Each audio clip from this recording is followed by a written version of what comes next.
Hey, so the number one question that I tend to get is, are you something else, YouTube? No. But the second most common I get is, where do you get that little wooden handle for your armatures? Hi folks, my name is Adam and this is how I hold tiny nerdy things.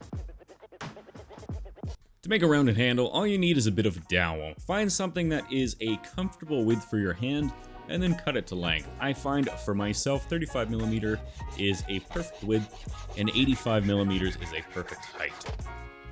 Then drill a hole down through the upper half, trying to keep it as straight as you possibly can. On the back side, I'll drill a slightly larger hole so that I can sink my anchor flush to the body, and then it's just a case of cutting the block halfway down the middle, perpendicular to the line you just drilled. With that done, a straight line across the face will separate that piece from the handle. Now you could of course just use a screw to hold the top piece in place, but I found that an anchor and a bolt work best, since it allows me to reuse the handle for ages without worrying about the screw losing any bite. Finally, I'll check the top for flatness, and if the two pieces don't line up perfectly, a quick spin on some sandpaper should flush them up nicely. Now for larger sculptures, having something wider and flatter is ideal, so I like to have a couple different sizes of square stands on hand as well. These are actually just unused spindle blanks from my days thinking that I'd become a woodworker, and they're the perfect size once you've cut them in half and drilled a couple holes through the middle, and then you basically do the exact same things you did with the rounded dowel.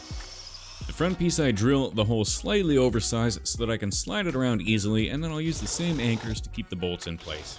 Now you definitely don't need to set the anchors inside of the two pieces, and I've only done it because I haven't got any longer bolts, and the idea here is to not spend any more money than I need to. But that's basically it. It really is as simple as cutting a couple pieces of wood and then sticking them together with a couple screws or some bolts. Now it is important to consider what kind of wood you'll be using. I want to make sure that I have something that I can throw in the oven and not worry about poisoning myself as a result of wonky fumes. Generally speaking, most deciduous trees are safe to work with, which is why most of my stands are made out of sapele, birch, or, if I'm bursting at the seams with national pride, maple. Now there's really no reason that you need to make this stuff out of wood. I've spent years making tiny nerdy things using nothing more than cork. You can use recycled cork stoppers, cork sanding blocks.